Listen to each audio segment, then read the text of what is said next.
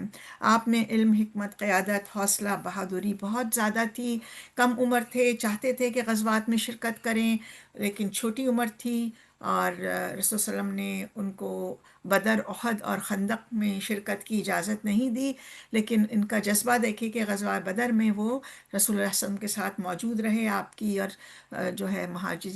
مجاہدین کی خدمت فرماتے رہے، اور پھر انہوں نے اس کے بعد آنے والے تمام غزوات میں نہ صرف شرکت کی بلکہ آپ حضور کے ساتھ تھے، اور اتنی آپ سے ان سے محبت کرتے تھے کہ صلح حدیبیہ کے موقع پر بھی وہ آپ کے ساتھ جو ہے وہ ٹریٹی جب بنی جا رہی تھی تو آپ ان کے ساتھ موجود تھے، آخری حج اور عمرہ جو آپ سے نے کیا اس میں بھی موجود تھے، فتح مکہ، اس کے بعد غزوہ حنین، محاصرہ طائف، ان حجۃ الوداع، ان تمام مواقع پر وہ آپ موجود تھے۔ تو یہ اتنے قریبی تھے اور اتنا رسول صلی اللہ علیہ وسلم ان سے پیار کرتے تھے، اور یہ انہی کا قول ہے کہ میں نے اپنے 10 سال انہوں نے رسول اللہ صلی اللہ علیہ وسلم کی خدمت کی، اور فرمایا کہ میں نے کبھی جو ہے آپ سے ڈانٹ نہیں سنی، اور کسی معاملے میں بھی جب میں کبھی بھول بھی گیا، چھوٹا سا ہوں، اور رسول صلی اللہ علیہ وسلم نے مجھے کوئی کام دیا اور پھر میں بازار جاتے ہوئے راستے میں رک گیا، اور آپ صلی اللہ علیہ وسلم انتظار کرتے رہے، اور پھر آتے ہیں اور پھر پیچھے سے مجھے کہتے ہیں کہ تم نے یہ کام کیا یا نہیں کیا، اور میں منع کرتا ہوں تو وہ مسکرا دیتے ہیں۔ تو یہ تمام قریب ترین جو تعلقات ہوتے ہیں وہ ہمیں ہمارے حضور کی بہت قریبی زندگی کے بارے میں بتاتے ہیں۔ تھوڑا سا ہم پیچھے دہرا بھی لیں تاکہ ہمیں یہ حدیث بڑی خوبصورت جو ہے کہ تم میں سے کوئی شخص ایمان پر نہیں ہے جب تک کہ اسے وہ چیز جو اپنے لیے پسند کرتا ہے اپنے بھائی کے لیے پسند نہ ہو۔ تو یہاں ہم سب کو بہت سارے ارکان اسلام اور ایمان پتہ ہیں، اور ہم نے پچھلی احادیث میں کیے تھے، جس طرح اسلام کے 5 ارکان شہادت، نماز، روزہ، زکوٰۃ، حج ہے، اسی طرح ایمان کے 6 ارکان، ایمان اللہ پر، فرشتوں پر، اللہ کی کتابوں پر، اللہ کے رسولوں پر، قیامت کے دن پر اور تقدیر پر۔ یہ الحمدللہ زیادہ تر ہم سب کے علم میں ہیں، لیکن جو ایک مسلمان کا دوسرے مسلمان پر حق ہے، تو یہ تو اللہ تعالیٰ کے ہم نے دیکھا کہ حقوق ہیں۔ اب جو اللہ کے بندوں کے ساتھ ہمارے حقوق ہیں، جس کی بنیاد پر یہ حدیث ہے، اور یہ انہی حدیثوں میں جو پورے اسلام کا احاطہ کرتی ہیں، جو کل ہم نے 5 احادیث کا مطالعہ کیا تھا، اس میں سے یہ ایک حدیث ہے۔ تو ایک مسلمان کا دوسرے مسلمان پر جو حق ہے اس میں سے یہ کہ جب وہ اس سے ملے تو سلام کرے، دعوت دے تو اس کی دعوت قبول کرے، نصیحت مانگے تو اسے خیر خواہی سے نصیحت کرے، چھینک مارے اور وہ الحمدللہ کہے تو جواب میں آپ اس کو یرحمک اللہ کہیں، جب وہ بیمار ہو جائے تو اس کی عیادت کریں، جب وہ فوت ہو جائے تو اس کے جنازے میں شریک ہوں۔ کیونکہ اگر اب ہم دیکھتے ہیں کہ اس حدیث کی روشنی میں ہمارا بھی دل چاہتا ہے نا کہ اگر کوئی ہمیں سلام نہ کرے یا منہ موڑ کے چلا گیا، یا ہم اکثر کہتے ہیں کہ ویسٹ میں کوئی بھی آتا جاتا آپ کو ہائی ہیلو ضرور کہے گا، چاہے وہ ہمیں جانتا ہو کہ نہ جانتا ہو، لیکن اسلام میں جو ایک حق ہے، ہم دیکھتے ہیں ہم زیادہ تر لوگ جاننے والوں کو سلام کرتے ہیں۔ اسی طرح اگر کوئی عذر نہ ہو صحیح، یا کوئی نصیحت کے لیے اس نے کچھ آپ سے مشورہ مانگا ہو، یا پھر ایک چھینک مارتے ہیں تو جان کہتے ہیں نا اس وقت سانس جو ہے وہ نکل جاتی ہے روح، اور پھر وہ الحمدللہ کہتے ہیں، پھر وہ واپس آ جاتی ہے، تو اس کا حق ہے کہ ہم بھی اس کو کہیں کہ تم پر اللہ کی رحمت ہو۔ بیمار ہو جائے تو 40,000 فرشتے جب ہم عیادت کے لیے جاتے ہیں ہمارے ساتھ ہوتے ہیں، کیونکہ ہم کسی مسلمان کا حق ادا کر رہے ہوتے ہیں۔ جب وہ مر جاتا ہے تو اس کی جنازے میں شرکت کرتے ہیں، اور 40 افراد نے اگر جنازے پر اس کی اچھائی کی گواہی دے دی تو حدیث کے مطابق یہ بھی ہے کہ اللہ سبحانہ و تعالیٰ اس کی گواہی قبول کرتے ہیں۔ اب جو بہت زیادہ ریلیٹڈ اس حدیث سے ہے، جس کا میجورٹی جب میں سمجھتی ہوں کہ ہم لوگوں کو، مسلمانوں کو اطلاع نہیں ہوتی ہے، اور ہم اکثر کہتے ہیں دیکھو نان مسلمز ہیں لیکن وہ کتنے وہ ہیں اور کتنے ان کے اندر اچھے اخلاق ہیں، یہ تمام کے تمام اخلاقیات ہماری ان احادیث میں اور ہماری ان حقوق میں موجود ہے۔ اب جو 6 بنیادی چیزیں ہیں جس کو عقائد مقاصد شریعت بھی کہتے ہیں، 6 بنیادی ہیں یہ مقاصد شریعت، جو کہ ہر انسان کا جو ہے اس کا یہ حق ہے۔ پہلی چیز کیا ہے کہ اس کو زندہ رہنے کا حق دیا جائے، اس کو اس کی جو بھی دین پر وہ قائم ہے اس کو اپنے مذہب پر عمل کرنے کی پوری آزادی ہو۔ اور اسی لیے اسلام میں جو ذمی کا تصور ہے کہ اسلامی ریاست میں اگر کوئی نان مسلمز بھی ہے تو وہ ذمی ہے، یعنی اس کی ذمہ داری، اس کی عزت کی، اس کی جان کی، اس کے مال کی ایک مسلم حکمران کے جو ہے وہ ذمے ہے۔ پھر اسی طرح حفظ النفس، حفظ الدین، اور پھر اس کے بعد حفاظت عقل، یعنی کہ ہر انسان کو یہ حق ہے کہ اس کی اللہ سبحانہ و تعالیٰ نے جو اس کو عقل دی ہے اس کی وہ حفاظت کرے اور دوسرے بھی حفاظت کریں۔ تو انہی بنیادے کی وجہ سے اور مقاصد میں جو یہ شامل ہے کہ نشاور اشیاء فروخت خریدنا، پیش کر دعوت میں اس کو کرنا، کوئی بھی ڈرگ ہو، کوئی بھی چیز ہو، وہ سب ممنوع ہے۔ اور اس کے مقابلے میں تعلیم، تفکر، سوچنا، علم حاصل کرنا ہر مسلمان پر فرض ہے۔ اور ایون اگر ایک مسلمان کی سوسائٹی میں غیر مسلم رہتے ہیں تو تعلیم حاصل کرنا ان کا بھی حق ہے۔ اسی طرح حفاظت نسل، کہ ہر انسان کو یہ حق حاصل ہے کہ وہ اپنی خاندانی نظام کو قائم کرے، اپنی فیملی کو بڑھائے، اپنے نسب کی، اپنے حسب کی حفاظت کرے، اپنے نکاح کے دائرے میں آئے۔ زنا کو اسی لیے اللہ سبحانہ و تعالیٰ نے حرام کیا، اولاد کی تربیت کو بہت زیادہ افزائش اس کی اولاد کے قتل پر بہت گناہ۔ اور ہم نے سنا ہے، قرآن میں پڑھا کہ جو ہے وہ لڑکی جو ہے جو زندہ دفن کی تھی وہ پوچھے گی کہ مجھے بِأَيِّ ذنب قتلت، مجھے کس گناہ کی پاداش میں قتل کیا گیا۔ اور یہ پورا آپ دیکھیں ایک معاشرہ ڈیولپ ہو رہا ہے جس میں شادی بیاہ اور کتنا اس کی اہمیت، اور یہ ایک اس کا حق ہے۔ اور کسی کو نسب کے تانے دینا، کسی کو حسب کے تانے دینا، یا نکاح کو ایک اور حدیث میں آتا ہے کہ ایک زمانہ آئے گا کہ مشکل کر دیا جائے گا اور زنا آسان کر دیا جائے گا، اور آج ہم وہ سب دیکھتے ہیں۔ اور پھر جب فساد ہے تو پھر ہم ویسٹ کی طرف دیکھتے ہیں کہ دیکھیں انہوں نے کتنی ترقی کی۔ تو یہ ایک پوری سوسائٹی کے لیے مقاصد شریعت۔ پھر اگلی چیز آتی ہے حفاظت مال، کہ اپنی آپ کی نہ صرف املاک کی، پراپرٹی کی، ویلتھ کی، منی کی، مٹیریل کی، جس چیز کی ہے اس کی حفاظت مال، یہ ہر ایک کا حق ہے کہ ایک اسلامی ریاست میں اس کے مال کو محفوظ رکھا جائے۔ چوری کرنا، اس لحاظ سے دھوکہ دینا، ظلم کرنا، یہ تمام چیزیں ممنوع ہے، حرام ہے۔ آپ نے دیکھا کہ کتنا آیا، یعنی دھوکے پر بھی حدیث ہے، من غشہ فلیسا منا، جو دھوکہ دے وہ ہم میں سے نہیں۔ ظلم کا کتنا زیادہ آتا ہے، کہ ظلم کو جو ہے وہ ایک اندھیرا کہا گیا ہے جو آپ کی ایمان کی اور اسلام کی روشنی کو کور کر دیتا ہے۔ اور اس کے مقابلے میں ہم دیکھیں کہ تجارت کو، کہ اس میں بھی آنیسٹی ہو، لین دین ہو، اس کے بارے میں بھی ہم نے پچھلی حدیث میں پڑھا، صدقہ دینا، کہ جتنا زیادہ آپ دیکھیں کہ حق ہے کہ آپ کوئی اچھا کام کریں تو آپ کے اچھے کام کی وجہ سے دوسروں کی مدد ہو۔ آپ اپنی کوئی ضرورت پوری کرنے کے لیے کچھ خرچ کرنا چاہیں کیونکہ آپ کو لگتا ہے کہ میں نے کسی کی ضرورت پوری کی، تو یہاں بھی دیکھیے کہ اللہ تعالیٰ اپنے لیے کچھ نہیں مانگ رہا ہے، صدقے کی ترغیب دے رہا ہے۔ اسی طرح عزت کی حفاظت، کہ ہر انسان کی جو ہے عزت ہے، اس کا وقار ہے، اس کی سیلف اسٹیم ہے، اس کی ویلیو ہے، اس کی اتنی تکریم انسانیت ہے، اس کی حفاظت کی جائے۔ تو اسی لیے کل بھی ہم نے جو حدیث میں دیکھا، غیبت ہے، بہتان ہے، بدنامی ہے، میڈیا کا استعمال ہے، یہ میمز بنانا، کسی کا مذاق اڑانا، کسی کے بارے میں کچھ بغیر جانے پہچانے اس طرح لکھنا، تو یہ ہو رہا ہے کہ ہم انکروچ کر رہے ہیں، ہم جو ہے کسی کی باؤنڈریز کو یوسرپ کر رہے ہیں، رائٹس کو یوسرپ کر رہے ہیں، باؤنڈریز کو ٹریسپاس کر رہے ہیں، اور ہماری وجہ سے کسی کی عزت جو ہے وہ ضائع ہو رہی ہے۔ حضور اکرم صلی اللہ علیہ وسلم کعبہ کے سامنے کھڑے ہوتے ہیں، ان کو کس قدر کعبہ سے محبت ہوگی آپ سوچیں، کہ وہ بار بار دیکھتے تھے اور اللہ نے کہا کہ ٹھیک ہے ہم اس کو قبلہ بنا دیتے ہیں، اسی کعبہ کے سامنے کھڑے ہو کر حضور اکرم صلی اللہ علیہ وآلہ وسلم کہتے ہیں، اے کعبہ تو مجھے دنیا میں سب سے زیادہ پیارا ہے، لیکن ایک مسلمان کی عزت اللہ کی نظر میں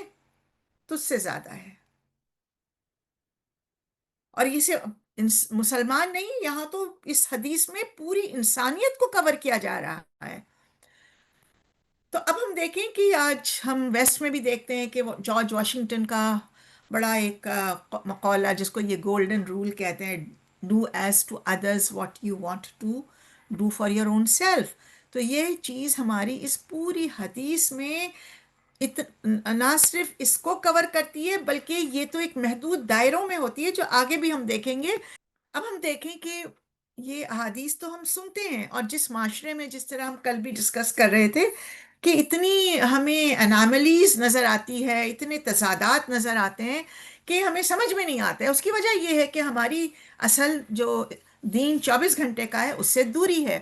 تو اب ہم آئیں انفرادی طور پر اپنے آپ کا بھی جائزہ لیں کہ اس حدیث کی روشنی میں ہم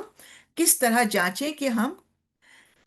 کن چیزوں پر عمل کر رہے ہیں۔ تو اس میں جو قرآن اللہ نے دل پہ نازل کیا، اور یہ مسلمان جو دوسرے کے لیے بھی وہی پسند کرے جو اپنے لیے پسند کرتا ہے۔ تو شروع اس سے کریں کہ اللہ تعالیٰ نے ردیتُ لکم الاسلام دینا، میرے لیے، آپ کے لیے دین اسلام پسند کیا، الحمدللہ، جو ہم بیٹھے سن رہے ہیں۔ تو جب اللہ نے میرے لیے جو چیز پسند کی، اس سے اچھی تو کوئی چیز نہیں ہے، اور جو اللہ نے میرے لیے پسند کی، اس کا مطلب ہے وہ میں دوسروں کے لیے بھی پسند کروں۔ اور جو پسندیدہ دین، جس کو کل ہم نے دیکھا کہ جو اسلام کی خوبصورتی یہ ہے حدیث کے مطابق، ہے نا، کہ ان چیزوں کو ترک کر دے جس سے آپ کا کوئی تعلق نہ ہو۔ تو پھر اب اس اسلام کے حسن کو ہم آگے کیسے بڑھائیں تاکہ میری ذات سے وہ حسن، روشنی دوسرے تک پھیلے؟ تو آئیے پہلے اپنے دل کا جائزہ لیں۔ جو سب سے ایک چیز ہوتی ہے انسان کو، جو اس کی نیکیوں کو جلا دیتی ہے، وہ حسد ہوتا ہے۔ حسد کا معنی کیا ہے کہ آپ نے کسی کے اندر کوئی خوبی دیکھی، اب آپ کہہ رہے ہیں کہ نہیں، یہ خوبی اس میں کیوں ہے، مجھے چاہیے، اور اس سے چھن جائے۔ اس کے مقابلے میں آپ کو بڑا اچھا لگتا ہے کہ ماشاءاللہ آپ تو بڑی اچھی ہیں، اور آپ بڑی خوبصورت ہیں، یا آپ بڑی دولت مند ہیں، تو یہ اللہ تعالیٰ مجھے بھی یہ دولت نصیب کرے۔ یہ بڑی اچھی چیز ہے، یہ ہے رشک، کہ آپ نے دیکھا کسی میں خوبی، آپ کہتی ہیں اللہ تعالیٰ آپ کی یہ خوبی کو بڑھائے، اس میں برکت دے، اور اللہ مجھے بھی عطا کرے۔ تو حسد اور رشک اپنے دل سے جائزہ لیں، اور یہ بار بار اپنی سیلف اسٹڈی کریں۔ پوری سائیکالوجی آپ کو کیا بتا رہی ہے کہ آپ کو اپنی پرسنالٹی کا علم نہیں ہے، تو کوئی سیکنڈ پرسن آپ کو بتا رہا ہے۔ یہاں ہماری یہ حدیثیں ہمیں اسلامک سائیکالوجی کی طرف لے جاتی ہیں۔ تو اب حضور اکرم صلی اللہ علیہ وآلہ وسلم فرماتے ہیں کہ دو قسم کے لوگوں پر رشک کیا جا سکتا ہے۔ ایک وہ شخص جسے اللہ نے مال دیا اور وہ اسے اللہ کی راہ میں خرچ کرتا ہے۔ دوسرا وہ شخص جسے اللہ نے علم دیا، اور وہ کیا کر رہا ہے، خود بھی سیکھتا ہے، سمجھتا ہے، اور وہ دوسروں کو بھی سکھاتا ہے۔ اور آپ بھی یہ کوشش کرتی ہیں کہ اللہ تعالیٰ اس کے علم میں اضافہ فرما، اور مجھے بھی وہ علم عطا فرما۔ تو یہ رشک اتنا جائز ہے کہ ہمیں دعا کرنی چاہیے، کیونکہ یہی مال ہے اور یہی علم ہے، یہ ہمارے لیے صدقہ جاریہ بنے گا۔ اور اسی طرح ایک اولاد ہے کسی کی، کہ ہم حسد کرنے کے بجائے کہ اللہ اس کی اولاد کیوں اچھی ہے، اس کی اچھی جگہ کیوں شادی ہوئی، کہ اللہ تعالیٰ اس کو بھی اپنے اولاد کی آنکھوں کی، اور اولاد کو اس کی آنکھوں کی ٹھنڈک بنائے، اور اللہ ہماری اولاد کو بھی اس طرح کر دے، تو ہمارا حسد اور ہماری آگ وہ ایک رشک میں اور آنکھوں کی ٹھنڈک میں تبدیل ہو جاتی ہے۔ اچھا، اکثر سوال آتا ہے نا کہ اور یہ ہے خودی کا ایک عنصر، یہ بھی ہے، خودی کا مطلب ہوتا ہے کہ سیلف ڈسپلے، خودی جو ہے وہ خود نمائی چاہتی ہے، میں اپنے آپ کو شو کروں۔ فار ایگزامپل، اگر میں آپ کے سامنے بیٹھی ہوں اور میں آپ کو یہ پیش کر رہی ہوں، تو اس میں ایک میرا بھی خودی کا عنصر ہے، کیونکہ میں چاہتی ہوں کہ جو کچھ میرے پاس ہے وہ میں آپ کو پیش کروں، کیونکہ یہ میری شخصیت کو پیش کرے گا، یہ آپ کو بتائے گا کہ بھئی میں اس چیز کے قابل اپنے آپ کو سمجھتی ہوں۔ تو خود ہی نہ ہو تو انسان کچھ بھی نہ کرے۔ اور یہ خیالات ضرور آتے ہیں. تو دیکھیے کہ ایک صحابی اللہ کے رسول صلی اللہ علیہ وآلہ وسلم سے پوچھتے ہیں، کتنی خوبصورت مجھے یہ حدیث لگی کہ اللہ کے رسول صلی اللہ علیہ وسلم، آپ نے دیکھا ہے کہ مجھے خوبصورتی عطا کی گئی ہے، اور اسی عطا کردہ خوبصورتی کی وجہ سے مجھے پسند نہیں کہ کوئی دوسرا مجھ سے بہتر دکھائی دے. کیا یہ تکبر ہے؟ کیا یہ زیادتی ہے؟ کیا خوبصورت سوال ہے، اور کیا خوبصورت سائل جس نے سوال کیا، اور کیا خوبصورت مسئول جس سے سوال کیا گیا. حضور اکرم صلی اللہ علیہ وسلم جواب دیتے ہیں، نہیں، یہ زیادتی نہیں ہے، یہ تکبر نہیں ہے. تکبر یا زیادتی یہ ہے کہ جب حق سامنے آئے تو اسے رد کر دیا جائے اور لوگوں کو حقیر سمجھا جائے. اب دیکھیے، بڑی خوبصورت سائیکولوجیکلی آپ دیکھیں کہ یہ حدیث ہے کہ اکثر خیال آتا ہے نا کہ ارے میں اپنے آپ کو اتنا اچھا سمجھ رہی ہوں، کہیں یہ تکبر تو نہیں ہے. تو آپ دیکھیے کہ یہ سیلف ٹاکنگ ہے. جب یہ سیلف ٹاکنگ آپ کی ایک وربل بنتی ہے، اور سوالات جو ہم نے ایک سوالات پر بھی حدیث کی تھی، تو یہ وہ سوالات ہیں جو کلیریفیکیشن چاہتے ہیں. یہ نہیں چاہتے ہیں کہ انڈورسمنٹ ہو، کہ میں نہیں سمجھتی ہوں، ہاں ٹھیک ہے، میں اچھی ہوں، میں بڑی ہوں، ہاں لوگ سمجھتے ہیں میں ایروگنٹ ہے تو ہے، کوئی بری بات نہیں ہے. نہیں، یہ سوال وہ ہے جس میں اپنا سیلف انالیسس ہو رہا ہے، اور میرے اندر جو یہ خیال ہے، اور مجھے اللہ سے حیا ہے، جو کل ہم نے حدیث میں سنا تھا کہ اللہ تعالیٰ میرے اندر کے خیالات کو بھی جانتا ہے، تو میں اس کو کلیریفائی کر لوں. اور پھر یہ زیادتی ہے. تو آپ دیکھیے کہ کتنا خوبصورت جواب ہے کہ اللہ کے نبی صلی اللہ علیہ وسلم نے نہ صرف اس کو کلیریفائی کیا، یہ نہیں کہا، یہ بھی کہہ سکتے تھے کہ نہیں یہ تکبر بھی نہیں ہے، یہ زیادتی بھی نہیں ہے، ٹھیک ہے، ہر انسان کو حق ہے کہ وہ اپنے آپ کو خوبصورت سمجھے. بلکہ آپ نے تکبر اور زیادتی کی ڈیفینیشن بھی بتا دی، تاکہ ہم ایروگنس کو اپنی ایک خودی سے علیحدہ کر سکے. کیونکہ نارمل لائف میں ہم کہتے ہیں نا یہ سیلفش ہے، اردو میں ہم اس کا ترجمہ خودی کرتے ہیں، تو خودی خود غرضی نہیں ہے. تو یہاں ہمیں پتا چلا کہ خودی تکبر نہیں ہے، اور لوگ اس چیز میں کنفیوزڈ ہیں. تکبر کی ڈیفینیشن بتا دی. تکبر یہ ہے کہ جب شیطان کو اللہ نے کہا سجدہ کرو، اس نے کہا نہیں. اللہ نے پوچھا بھائی کیوں، کیا مسئلہ ہے؟ کہا میں تو بہتر ہوں. دیکھیے وہی بہتری کا، میں نہیں پسند کرتا ہوں کہ جو آگ سے مجھے بنایا تو آگ مٹی کو سجدہ کرے. یہ آپ دیکھیے، انا خیر والی چیز اس صحابی نے بھی کہا، لیکن یہ تکبر نہیں تھا. یہ اللہ نے جو ایک چیلنج، ایک خوبصورتی، ایک اپنے آپ کی خوبصورتی کا، اپنی صلاحیتوں کا اظہار، وہ تکبر نہیں ہے. تکبر یہ ہے کہ جب حق سامنے آئے تو اسے جس طرح شیطان نے رد کیا دیا، ہم بھی نہیں، نہیں کوئی ضرورت نہیں، ہاں مجھے پتا ہے، ہاں ایسی ہے، یہ ہے، وہ ہے، بہت ساری اس کی ڈیفینیشن ہو سکتی ہے جو انشاءاللہ ہم کبھی آئندہ کریں گے. اور دوسرا یہ کہ زیادتی یہ ہے کہ جب حق سامنے آئے تو اسے رد کیا جائے، اور پھر لوگوں کو حقیر سمجھا جائے.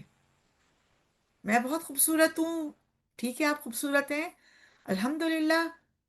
لیکن اس کا یہ مطلب نہیں ہے کہ آپ کہیں کہ اب جو ہوں میں تو کوئین، بیوٹی کوئین ہوں، تو اب یہ سارے اس کی تو ناک ٹیڑھی، اس کا تو منہ ٹیڑھا، اس کا تو قد چھوٹا، اس کا تو یہ. اور ہم دیکھتے ہیں کہ صحابیات میں، امہات المومنین میں، جب غالباً مجھے صحابیہ کا نام یاد نہیں آ رہا، اگر آپ کو یاد ہو تو ابھی بتا سکتی ہیں، کہ انہوں نے کہا کہ فلاں کا قد چھوٹا ہے، تو کہا کہ آپ سامنے کہ تم نے تو ایسی بات کی ہے کہ سمندر میں ڈال دی جائے تو تمام سمندر جو ہے وہ سیاہ ہو جائے. تو آپ دیکھیں کہ کتنی ہم آرام سے لوگوں کو کمنٹ کرتے ہیں، اور اس وقت کہیں نہ کہیں ہمارا یہ ہوتا ہے کہ ہم اپنے آپ کو بہتر سمجھ رہے ہوتے ہیں. اور بالکل اسی طرح بھی کوئی آپ کو کوئی اس دین کی ہمیں اچھی بات بتائے تو ہاں ٹھیک ہے، بڑی اپنے آپ کو سمجھتی ہیں، لیکن بچوں کو تو دیکھے یہ کر رہے ہیں، میاں کو تو دیکھے یہ کر رہے ہیں، کم از کم ہم یہ تو نہیں کر رہے ہیں تو یہ بھی تو نہیں کر رہے ہیں۔ تو ہر جملہ ہمیں بتاتا ہے کہ ہماری دل کی کیفیت جو ہے وہ تکبر کے سٹیٹ میں ہے، یا ہم اپنی اصلاح کے لیے یہ سوال کر رہے ہیں، یہ کمنٹ دے رہے ہیں۔ تو تھوڑا سا ریالٹی چیک بھی کر لیں، اور کہ دوسروں کے لیے کیا پسند کرنا ہے جو اپنے لیے بھی پسند کرتے ہیں، اور دوسروں کے لیے کیا ناپسند کرنا ہے جو اپنے لیے بھی ناپسند کرتے ہیں۔ تو ایک لیول آف ایمان میں ہم یہ بھی دیکھ لیں کہ دوسروں کی کمزوریوں پر پردہ ڈالنا بھی نیکی ہے، کیونکہ ہم نہیں پسند کرتے ہیں کوئی ہمارے ایپ کو جو ہے انکور کرے۔ ہم اللہ سے بھی دعا کرتے ہیں کہ اللہ قیامت کے دن ہماری پردہ پوشی کیجیے گا، ہمارا نامہ اعمال مت کھولیے گا۔ اصلاح کرنا، ان کی اصلاح کی کوشش کرنا محبت ہے، اور اصلاح بھی اس لیے نہ ہو کہ ہم بہتر ہیں، بلکہ ہمارا یہ دل چاہتا ہے کہ اللہ اس کے اندر یہ چیز ہے جو اس کو نظر نہیں آ رہی ہے اور یہ چاہتی ہے، تو پھر میں اس کو بتاؤں، ادروائز وہ بھی ایک کل ہم نے دیکھا کہ لمٹ کے اندر ہے۔ ظلم، ان کا مذاق اڑانا، یا اگر کوئی کمزوری دیکھی تو فائدہ اٹھانا، یہ بھی ظلم ہے کہ بھئی وہ ایک ولنریبل سٹیٹ میں ہے، چلیں آج یہ بڑی مجبور ہے تو میں ان کی کسی بھی چیز سے فائدہ اٹھا لوں۔ اس میں بھی بہت ساری اگزامپلز آ سکتی ہیں۔ اور پھر جب کوئی اس میں ہو، کمزوری کی حالت میں ہو، تو ہمیں چاہیے کہ ہم ان کو سہارا دیں کہ اس سے وہ بہتر محسوس کریں۔ کوئی ہمارے پاس پریشانی کے عالم میں آئے تو پہلا جملہ ایک ہے، میں تو ہمیشہ تمہیں یہ کہتی تھی، دیکھو نا ایک سمجھاتی تھی، اس سے ہم بہتر محسوس کر رہے ہیں، وہ نہیں محسوس کر رہا ہے، وہ تو آلریڈی گلٹی ہے، وہ تو آلریڈی اپنے آپ کو کمزور، وہ کہہ رہے ہیں بس مجھے میری بات سن لو، مجھے کچھ بھی نہ کہو، لیکن مجھے دل کی بھڑاس نکال دینے دو۔ اور اس وقت ایک جو ایموشنل سپورٹ ہوتی ہے، آپ دیکھیے بی بی خدیجہ رضی اللہ تعالی عنہا اور حضور اکرم کی سیرت میں کتنی خوبصورتی سے ایموشنل انٹیلیجنس نظر آتی ہے وحی کے لیے۔ تو غار ہیرا نہیں گئے، لیکن اللہ نے ان کو نعمت سے مالا مال کیا۔ اب وہ مالا مال تو ہوئے، لیکن اپنے آپ کو کتنا کمزور محسوس کر رہے ہیں، گھر آ رہے ہیں زملونی زملونی کہتی ہیں، آپ دیکھیے ان کو بہتر محسوس کرنے کے لیے اللہ آپ کو اکیلا نہیں چھوڑے گا، آپ تو محتاجوں کا خیال رکھتے ہیں، بیواؤں کی مدد کرتے ہیں۔ تو اس وقت جو آج ہر انسان، ہم کہہ رہے ہیں نا مینٹل النس ہے، اس کو تو یہ اسپریچول ایموشنل ویکنس ہے، اس وقت اس کو سہارا دینا، اس کو اچھی بات بھی بتانا۔ نماز نہیں پڑھ رہے لیکن دیکھو تم نماز نہیں پڑھتی تھی نا اس لیے نہیں، بلکہ ایک پیار سے کہنا کہ چلو آؤ ہم دونوں اللہ کے آگے ہاتھ اٹھاتے ہیں، چلو میں بھی وضو کرتی ہوں، تم بھی وضو کرتے ہیں، چلے نماز پڑھتے ہیں، پھر انشاءاللہ ہم دیکھتے ہیں کہ اللہ سبحانہ و تعالیٰ کس طرح ہماری مدد کر سکتا ہے۔ چھوٹی چھوٹی چیزیں ہمیں لائف میں لانی ہے۔ پھر سچا ایمان، یہاں اب یہ نہیں ہے کہ ایمان کے درجے پہ نہیں پہنچے کیونکہ تم اس وقت تک، جب تک کہ اپنے بھائی کے لیے وہ ناپسند کرو، تو اب یہ نہیں ہے کہ بھئی یہ دیکھو اس کے لیے وہ پسند نہیں کرتی ہیں تو ہم کیا، وہ تو ایمان کے لیول پر ہی نہیں ہے، نہیں۔ ایمان جو ہے، اللہ کے نبی صلی اللہ علیہ وآلہ وسلم نے فرمایا کہ چاند کی طرح ہے، کبھی کھجور کی شاخ کی طرح باریک ہو جاتا ہے، اور کبھی پورے چاند کی طرح، فل مون کی طرح کامل ہو جاتا ہے، مکمل ہو جاتا ہے۔ تو یہاں مطلب یہ ہے کہ جو اللہ تعالیٰ ان اللہ یأمر بالعدل والاحسان جو کہتا ہے نا، کہ اللہ تعالیٰ چاہتا ہے اور وہ تمہیں حکم دیتا ہے نا کہ تم اس لیول تک پہنچو۔ اور وہاں بھی آپ دیکھیں نا، اپنے ذی القربا کو اور یتیموں کو اور مسکینوں کو دو، یعنی اسلام جو بات کرتا ہے ہمیشہ رسپانسبلٹی کی بات کرتا ہے، وہ رائٹس کی بات نہیں کرتا ہے۔ اور جب وہ رائٹس کی بات کرتا ہے تو وہ ان حدیث میں ہے کہ اگر تم اپنا رائٹ چاہتے ہو تو تم دوسروں کا رائٹ پہچاؤ، کیونکہ کسی کا رائٹ میری رسپانسبلٹی ہے، اور میرا رائٹ کسی اور کی رسپانسبلٹی ہے۔ آج کا معاشرہ رائٹس پر فوکس کرواتا ہے، حقوق العباد پہ نہیں، ہیومن رائٹس پر۔ اب کیا ہوا، رسپانسبلٹی کوئی لیتا ہی نہیں ہے، ہر ایک رائٹ کی بات کر رہا ہے۔ تو رائٹ تو اس وقت ملتا ہے کہ میں نے اپنا فرض ادا کر دیا، تو مجھے پھر اپنا رائٹ دوسرے سے ملے گا، کیونکہ وہ بھی اپنی رسپانسبلٹی پوری کر رہا ہے۔ تو اس کا مطلب یہ کہ ہم ایک دوسرے کو ایمان کے درجے پر اوپر کرنے کے لیے ایک دوسرے کو یاد دہانی کرتے ہیں. اور پھر یہاں کے جو مسلمانوں میں اخوت ہے، اور یہاں کے وہ اخی کا لفظ ہے کہ اخی ہی، کہ وہ اپنے بھائی کے لیے نہ پسند کرے، تو یہ صرف بہت سی تفاسیر میں آتا ہے کہ صرف مسلمان نہیں بلکہ یہ تو ہیومینٹی کے لیے ہے، کیونکہ اللہ سبحانہ و تعالیٰ نے حقوق العباد کہا ہے. تو حقوق العباد بندوں کے حقوق، حقوق العباد یعنی بندوں کے حقوق. تو ہم اللہ کے بندے ہیں، اور اللہ نے جو ہے وہ حقوق سیٹ کیے ہیں. اور جب یونائٹڈ نیشنز کوئی چارٹر بناتا ہے، امریکہ بناتا ہے کوئی، وہ کیا کر رہا ہے؟ وہ تو خود خدا بن کر کہتا ہے یہ ہیومن رائٹس ہے. اور چونکہ وہ خود خدا ہے تو جب مرضی اس کو وہ ودرا کر لے. آج مسلمانوں کے کوئی رائٹس نہیں ہیں، انہی کے رائٹس ہیں. اور دوسری حدیث ہمیں یہ کہتی ہے، ریالٹی چیک کریں، کہ پوری جو مخلوق ہے وہ کیا ہے؟ عیال اللہ، اللہ تعالیٰ کی فیملی ہے. تمام مخلوق اللہ کا کنبہ. یہ وہ اسپرچویلٹی اور وہ سیکریفائز اور پیشنٹ اور پرسیویرنس اور گریٹیٹیوڈ کا مقام ہے، جس کے لیے اللہ سبحانہ و تعالیٰ کہتا ہے ان اللہ یأمر بالعدل والاحسان. اور اسی طرح جب ہم دیکھتے ہیں کہ دو مائنڈ سیٹ ہیں ہوتے ہیں، ایک ہوتا ہے ابنڈنس مائنڈ سیٹ اور ایک ہوتا ہے اسکیرسٹی مائنڈ سیٹ. تو جب ہم حسد کر رہے ہوتے ہیں تو ہم اسکیرسٹی مائنڈ سیٹ میں ہوتے ہیں، اور جب ہم رشک کر رہے ہوتے ہیں تو ہم ابنڈنس مائنڈ سیٹ میں ہوتے ہیں. اور جب ہم کہتے ہیں کہ اللہ آپ کو بھی دے، اور اللہ نے آپ کو دیا، اللہ مجھے بھی عطا کرے، اللہ آپ کو بڑھا دے، تو پھر ہم اللہ کو رزاق مانتے ہیں کہ اللہ تعالیٰ کی عطا لامحدود ہے. اللہ تعالیٰ باسط ہے، اس کے پاس تو اتنی ایکسپینشن ہے کہ وہ جسے چاہے دے، اور اتنا خزانہ ہے کہ وہ جتنا چاہے کسی کے لیے پھیلا دے، اور جس سے چاہے وہ لے لے. اور اللہ سبحانہ و تعالیٰ جو ہے وہ اگر مجھے اس وقت کوئی چیز نہیں دے رہا ہے، اللہ کے خزانے میں ہے، وہ اس لیے نہیں دے رہا ہے کہ ہو سکتا ہے اس وقت میرے لیے وہ نقصان دہ ہے. اللہ بہتر جانتا ہے، ہو سکتا ہے مجھے بعد میں دے دے. اور جو اسکیسٹی مائنڈ سیٹ ہے، اس کے پاس کیوں ہے؟ مجھے سب کچھ چاہیے، وہ میرا حصہ لے رہی ہے، یہ تو میرے پاس ہونا چاہیے تھا، اس کو کیوں مل گیا؟ تو یہاں سے پھر ایک، اللہ کہتا ہے نا فزادہم اللہ مرضا، یہ دلوں کے امراض ہیں، یہ سائیکولوجیکل ڈیزیزز ہیں. یہ جو آج مینٹل النس ہے، یہ تو آپ کی مینٹل نہیں، یہ تو ہارٹ کے النسز ہیں. کہ دل کے اندر کسی کی نعمت دیکھ کر، فیس بک پر کسی کا گھر دیکھ کر، ہم سوچنے پر مجبور ہو جاتے ہیں کہ واو، وہ واو شاید اسکیسٹی مائنڈ سیٹ ہے. اور اس وقت آپ دیکھیے اتنے اتنے خواتین میرے پاس خود آتی ہیں، بتاتی ہیں کہ وہ حسد میں اور مایوسی میں اور بے چینی میں یا تو خود مبتلا ہیں یا ان کو نظر لگ گئی ہے. اور پھر جب میں ان کی فیس بک کا جائزہ لیتی ہوں تو میں کہتی ہوں یہ تو آپ خود رسپانسبل ہیں، ہر چیز کی آپ فوٹو ڈال رہی ہیں. تو آپ کو نہیں پتا کسی کے پاس اولاد ہے اور وہ آپ کی اولاد سے حسد کرے. آپ کو نہیں پتا کوئی بے اولاد ہے، اس کے دل میں ایک آہ نکلے کہ میں یہ انجوائے کیوں نہیں کر پا رہی ہوں. ہر نعمت کو اس طرح دیکھ لیں، اور پھر ہم دیکھیں کہ ہم میڈیا کو اچھائی کے بجائے برائی کے لیے کیوں استعمال کر رہے ہیں، جبکہ یہ میڈیا ہے جس کی وجہ سے میں اور آپ یہاں بیٹھے ہیں، اور اس میں کتنی پاور ہے.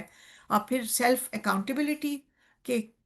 اپنے آپ کا محاسبہ، کہ میں جو اپنی بھائی بہن یا انسانیت کے بارے میں جو میں فیل کر رہی ہوں، کسی وائی نو وائی. میں اپنے بچوں کو بھی یہی سکھاتی ہوں کہ آپ کہیں کہ why am I doing what am I am doing, what I am I feeling, why I am feeling that, what I am thinking, why I am thinking.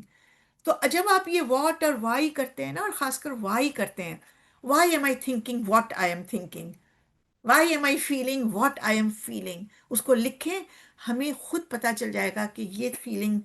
ہماری اچھی نیت ہے یا حسد ہے یا رشک ہے یا خوشی ہے یا محبت ہے یا بغض ہے یا نفرت ہے، یا کسی سے پہلے تکلیف پہنچی تھی اس کی وجہ سے ہے، یا بچپن میں کچھ ہوا تھا اس کی وجہ سے ہے. یہ ساری چیزیں ہمارے اندر کی باہر ہمارے سامنے پیپر پہ آتی ہیں، بے نقاب ہوتی ہیں، تو وہاں سے ان لرننگ شروع ہوتی ہے، پھر انشاءاللہ لرننگ ہوتی ہے۔ اور اس میں آپ دیکھیں امام شافعی کا بڑا خوبصورت قول ہے کہ میں چاہتا ہوں کہ لوگ علم حاصل کریں اور اس میں میری طرف سے کوئی نسبت نہ ہو،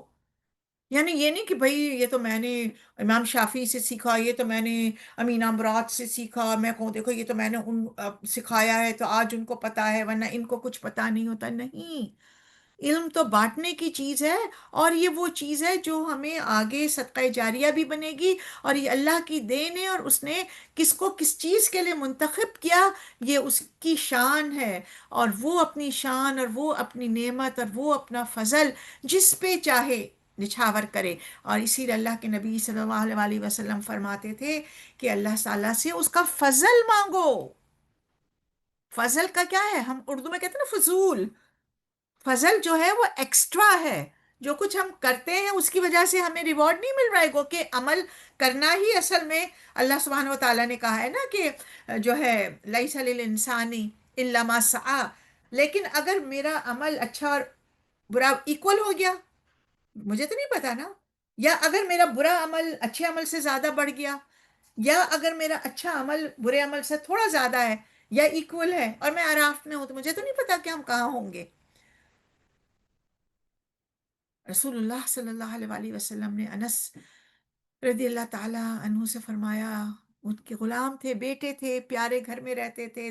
چھوٹے سے 10 سال کے ہیں، جب آپ سے علیحدہ 20 سال کے تھے، اور فرماتے ہیں کیونکہ آپ صلی اللہ علیہ وسلم 10 سال اس کے بعد زندہ رہے ہیں نا، پھر آپ صلی اللہ علیہ وسلم کا انتقال ہو گیا تھا ہجرت کے 11ویں سال۔ تو اے میرے بیٹے، اگر تم صبح اور شام اس حال میں گزار سکو کہ تمہارے دل میں کسی انسان کے لیے کوئی بغض نہ ہو تو ایسا ضرور کرو۔ اے بیٹے، یہ میری سنت ہے، اور جو میری سنت پر عمل کرے وہ مجھ سے محبت کرتا ہے، اور جو مجھ سے محبت کرتا ہے وہ جنت میں میرے ساتھ ہوگا۔ جب اپنے گھر والوں کے پاس جاؤ تو انہیں سلام کرو، کیونکہ یہ تمہارے اور تمہارے گھر والوں کے لیے برکت کا باعث ہوگا۔ اللہ ہم سب کو ان سنتوں پر عمل کرنے کی توفیق عطا فرما۔